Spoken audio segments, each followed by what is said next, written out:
So, 250 billion pesos na. Pit all charge mula noong 2015 pa. Ayan, pit all charge ng solar power system. Pit all. FIT. Feed-in tariff. Ang feed-in tariff ay nako. Kung ano ang reaksyon niya sa pagtaas ng tinatawag na feed-in tariff allowance. Feed-in tariff, FIT, tataas na naman. Wala naman sa solar power system lang dapat sisigilin yan. Na nakalagay sa likod ng bill. Pag dumating lang yung bill ng kuryente ko, kung magkano yung bill ko, yun ang papayaran ko. Kung kailan ang due date, kailangan bago dumating ang due date, magbabayad na ako. Ang FIT-all ay singil sa lahat ng mga consumer para pambayad sa mga eligible na pantang sinisigil pa sa consumer. Gamit ang renewable energy. Dapat sagot na ng investor yan. Feed-in tariff, FIT. Ngayon, 20.21, dumoble. Sa susunod na buwan. Ako po. Pero para sa grupong Nasicor, dapat linawin muna kung magkano na ang nakolekta sa mga nakalipas na taon na napupunta sa tinatawag na FIT-all. Bagamat 9 centavos o 20 centavos lang pinag-uusapan, napakaliit, ano po?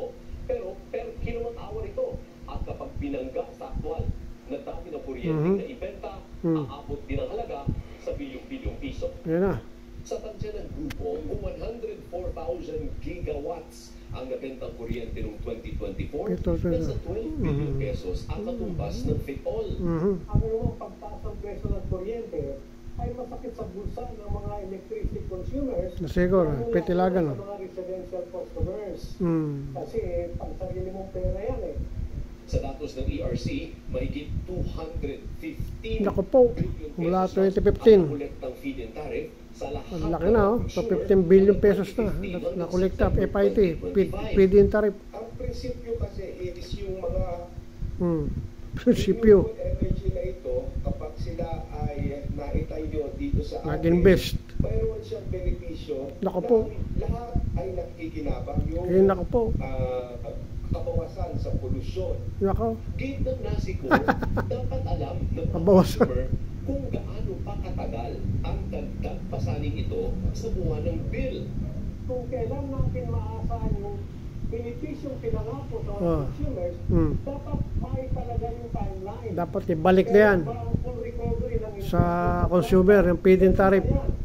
Hanggang taong 2035 pang paniningil ng FIT-all Nako po, sa batas. 2035 pa. Sa pag-ipapatong ulit sa bayarin ng mga consumer sa susunod na taon na para rin sa mga renewable energy developers. Pagkakaroon na in the future ng panibagong singil na tinatawag na GEA allowance naman, o In the future. Green Energy Auction Ayun Allowance. po. Ito ay Pinalit sa feed-in tariff, GEA naman. Ang ideya kasi ay sa kalaunan, kapag dumami pa Kalaunan. ang renewable energy So, sources, bababa ang overall na sales naku sa po, kuryente bababa. at mababawasan ang paggamit ng mga tinatawag na fossil fuel na imported gaya ng Sa consumer sisingilin. Pero para sa ordinaryong Juan de la Cruz, tila hindi naman bumababa. Bagkus, lalo pang lumalaki ang bayarin sa kuryente. Tama.